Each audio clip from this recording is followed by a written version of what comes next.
Arxamda gördüyünüz bu elektrikli avtomobillər tam olaraq 15.000 kilometr məsafə qət eləyərək Avropanı Asiya ilə birləşdirmək üçün yola çıxıblar. Yalnız bu ikisi deyil ha. Əlavə olaraq da BYD və Denza'dan ibarət 15-ə yaxın belə avtomobillər var.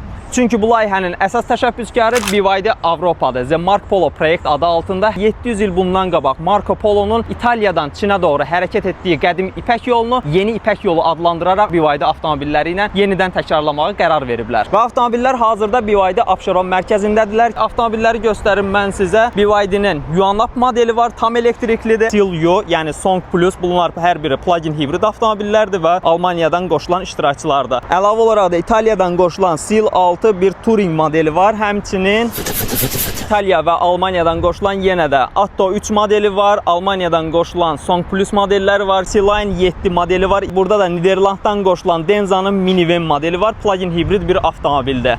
Avtomobillərdə kiçik xırda işlər var ki, hər biri texniki təmir üçün BYD Abşeronda görüləcək. Keçək servisə baxa görə hansı işlər görülürsə. Hazırda Sea-Line 7 tam elektrikli modeli servis daxilindədir. Avtomobilin ön təkərlərində problemlər yaşanıb və digər tərəfdə də eyni problemi görə bilirik. Və bu aradan qaldırılaraq ümumi askı sistemi, həmçinin bütün elektronikası diaqnostika olunacaq.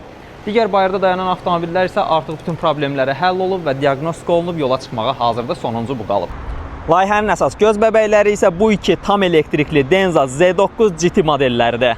43 gün müddətində davam eləyəcək layihənin əsas məqsədi BYD tərəfindən Avropa və Asiya qitələrini tam elektrikli yeni İpək yolu ilə birləşdirməkdir. İyul ayında Hong Kongda layihə yekunlaşacaq.